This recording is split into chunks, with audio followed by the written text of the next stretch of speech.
Hello guys, আসসালামু আলাইকুম। যেহেতু এখন ডিসেম্বর মাস, 16ই ডিসেম্বর আমাদের বিজয় দিবস, সেই উপলক্ষে আপনাদের স্কুলে হয়তো বা অনুষ্ঠান করবে। সেখানে আপনাদের চিত্রাঙ্কন প্রতিযোগিতা যে কোনো চিত্র আঁকতে দেবে। তা আমি এখানে একটা সহজ চিত্র মানে স্মৃতিসৌধ আঁকার একটা সিম্পল নিয়ে এসেছি। তো এখানে আমি উপর দিয়ে একটা লম্বা দিছি, নিচে দিয়ে ভূমির মতো একটা করে নিয়েছি। তারপর ছোটো স্কেল দিয়ে ওগুলো সেমি এই পাশে 7টা, ওই ডান পাশে 7টা, বাম পাশে 7টা সেমি করে আমি এখানে মার্ক করে নিয়েছি এই 7টা করে। তারপর উপরে যে ভূমিটা থাকবো ওইখানেও আমি স্কেল বসিয়ে উপরে ভূমিটাতেও লম্বতাতেও স্কেল বসিয়ে আমি এখানে মার্ক করে নেব, মানে 7টা মার্ক করে নেব। তারপর উপরে যে মার্ক করছি এখানে 1 থেকে নিচে যে মার্ক করছি ওই 1 পর্যন্ত এরকম করে মানে লম্বাভাবে একটা একটু বাঁকা লম্বা দাগ দিয়ে দেবো। দাগ দিয়ে দিলে এই পাশে আমি এভাবে করলে ওই পাশেও ঠিক একই রকম করলে আমাদের স্মৃতিসৌধের স্যাম্পলটা তৈরি হয়ে যাবে। ঠিক একই পদ্ধতিতে আমি ওই পাশেটাও করে ফেলছি। করার পর যে নিচে যে আমি স্মৃতিসৌধটা আঁকছি ওইটা নিচে আমি একটা দাগ দিয়ে একটা সিম্পল বানিয়ে নিয়েছি। তারপর যে স্মৃতিসৌধের সামনে একটা পুকুর থাকে, তা আমি আমার নিয়মে আমার পদ্ধতিতে একটা পুকুর আঁকছি। পুকুরের ভিতরে শাপলা ফুল আঁকছি। তারপরে শাপলা ফুল আঁকার পর আমাদের এখানে তো স্মৃতিসৌধ যেহেতু আঁকছি, স্মৃতিসৌধের পাশে তো অবশ্যই পতাকা থাকা লাগবে। তাই আমি স্মৃতিসৌধের পাশে স্কেল বসিয়ে একটা পতাকা লাঠি আঁকছি। আঁকার পর পতাকাটা আঁকছি।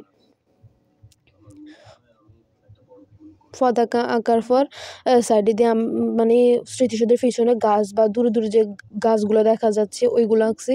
আঁকার পর এখানে আমার এগুলা মানে যে ভিতরে যে দাগটা আছে ওইটা মুছে আমি স্মৃতিসৌধের ভিতরের লাইনটাতে একটা রম্বসের মতো চারকোনা একটা আঁকছি। তারপর আঁকার পর ভিতরে 2টা লাইন দিয়েছি। দেওয়ার পর আমি এই যে সংখ্যাগুলা আছে এখানে ওইগুলা ইরেজার দিয়ে মুছেছি। মোছানোর পর একটা মার্কার নিয়েছি, কালো কালারের মার্কার নিয়ে যতগুলো আঁকছি সবগুলো আমি আউটলাইন ড্র করে নিয়েছি। আউটলাইন ড্র করার পর আমি এগুলো এখন রং করবো। আমার কাছে যে পেন্সিল রঙগুলো ছিল ওইগুলা আর অয়েল পেস্টেল রঙগুলো ছিল ওইগুলো দিয়ে আমি একটা করে রং করবো। তারপর আমি যে আমার স্মৃতিসৌধের যে খালি জায়গাগুলো আছে নিচে ওইগুলা কালো করব। তারপর স্মৃতিসৌধের পাশের যে ধাপগুলো আছে ওইগুলোতে একটা শ্যাডো করব কালো কালার দিয়ে। তারপর মাঝখানে যে মানে খালি জায়গাগুলো আছে ওইগুলো নর্মাল পেন্সিল দিয়ে আমি স্কেচ করে নেব।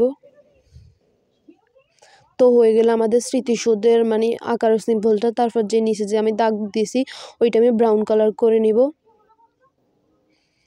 ব্রাউন কালার করার পর আমি যে পুকুর আঁকছি পুকুরের সাইডে যে খালি অংশগুলো আছে ওইগুলো দিয়ে আমি অয়েল পেস্টেল দিয়ে অরেঞ্জ কালার করে নিছি, হাত দিয়ে ব্লেন্ড করে নিছি। তারপর পুকুরের সাইডেগুলো অরেঞ্জ কালার করছি। তারপর ভিতরে শাপলা ফুলের পাতা রং করছি, শাপলা ফুল যে পানিতে পাশে ওইগুলো রং করছি। তারপর আমার একটা পেন্সিল শার্প করা দরকার ছিল, পেন্সিলগুলো শার্প করছি।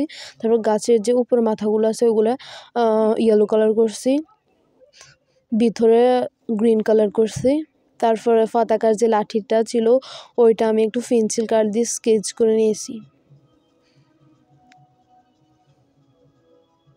তারপর পতাকাটার ভিতরে লাল আর বাইরে সবুজ, এটা তো আপনারা অবশ্যই জানবেন, এগুলো করে নিয়েছি। তারপরে মানে আমি একটা সূর্য যেহেতু এখন শীতকাল সেখানে আমি সূর্যের একটা আভা সূর্য তো পুরোপুরি ওঠে না, তাই একটু আভা তৈরি করার চেষ্টা করছি ইয়েলো কালার এবং হোয়াইট কালার দিয়ে। তারপর সূর্যের সাইডে যে মেঘগুলো থাকে ওগুলো আমি ব্লু কালার দিয়ে এগুলা মানে আঁকছি, ঘষে লাগিয়ে দিয়েছি। তারপরে এগুলো যেহেতু উঠে রয়েছে তাই আমি হাতের আঙুল দিয়ে এগুলো ব্লেন্ড করার চেষ্টা করছি। যেহেতু হাতের আঙুল দিয়ে ভালোভাবে ব্লেন্ড করা যাচ্ছে না তাহলে আমি আমার পাশে একটা রুমেন নিয়েছি, রুমেন দিয়ে এগুলো ভালোভাবে ব্লেন্ড করে নিয়েছি। তারপরে একটু হোয়াইট কালার দিয়েছি। তারপরে একইভাবে আমি আমার হাত দিয়ে আবার এগুলো ব্লেন্ড করে নিয়েছি। তো এখানে বেশ খালি লাগে দিয়ে আমি আগে 3টা ফাঁকি আঁকছি মানে সূর্যের সাইডে দিই। এখন আপনাদের সামনে একটা ব্ল্যাক কালার দিয়ে আরেকটা ফাঁকি দেখাইতেছি। যেহেতু ফাঁকি আঁকছি দেখতে অনেকটাই সুন্দর লাগে। এই দেখেন আপনাদের স্মৃতিসৌধ কেমন হয়েছে অবশ্যই কমেন্টে বলবেন, লাইক করবেন, শেয়ার করবেন, সাবস্ক্রাইব করবেন। আল্লাহ হাফেজ।